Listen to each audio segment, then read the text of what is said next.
আল্লাহ নবী সাহাবা আবু দাজানা রাদিয়াল্লাহু তাআলা আনহু যখন দেখতে পেলেন ওদের যুদ্ধের মধ্যে মুসলমানদের প্রতি এমন বিশাল আকারে আক্রমণ আসতে আরম্ভ করেছে, সকল কাফেররা বিশ্বনবী সাল্লাল্লাহু আলাইহি সাল্লামের দিকে দেখুন তীর নিক্ষেপ করা আরম্ভ করে দিয়েছে।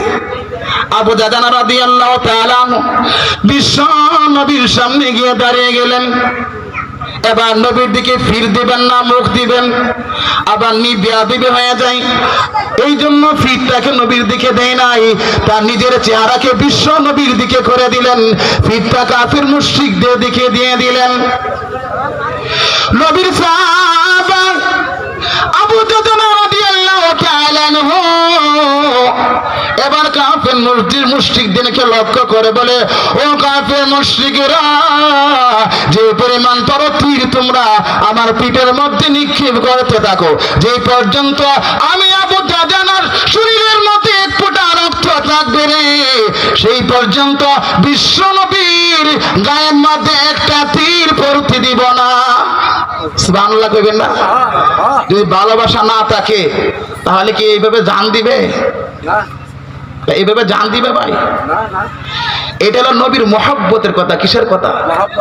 যখন যুদ্ধ শেষ হয়ে গেল, সাহাবায়ে কেরাম বর্ণনা করে আবু দাজানা রাদিয়াল্লাহু তাআলা আনহু পিঠের দিকে সাহাবা তাকায়া থেকে ভাই 70 থেকে 80টা বললাম তীরের আঘাত আবু দাজানা রাদিয়াল্লাহু তাআলা আনহু পিঠের মধ্যে লেগে আছে।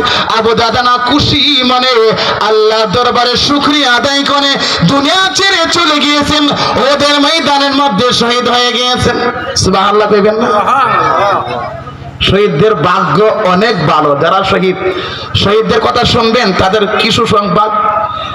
বিশ্বনবী সাল্লাল্লাহু আলাইহি সাল্লাম বলেছেন, যে সমস্ত মানুষরা ইলা কালিমাতুল্লাহর জন্য, দ্বীনকে প্রতিষ্ঠার জন্য জীবনকে বিলিয়ে দিবে, তাদের জন্য আল্লাহ রাব্বুল আলামিন আল্লাহর আরশের নিচে একটা স্বর্ণের খাঁচা রাখছে।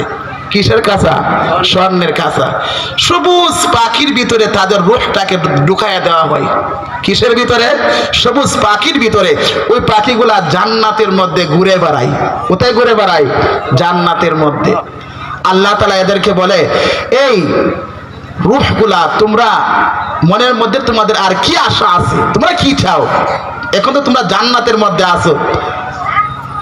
তারা বলে, আল্লাহ আমরা চাই দুনিয়ার মধ্যে আবার যাব, ইলায়ে কালিমাতুল্লাহর জন্য, দ্বীনকে বাস্তবায়নের জন্য আমরা আবার শহীদ হব। এটা কার আশা? যারা শহীদ হয় তাদের আশা।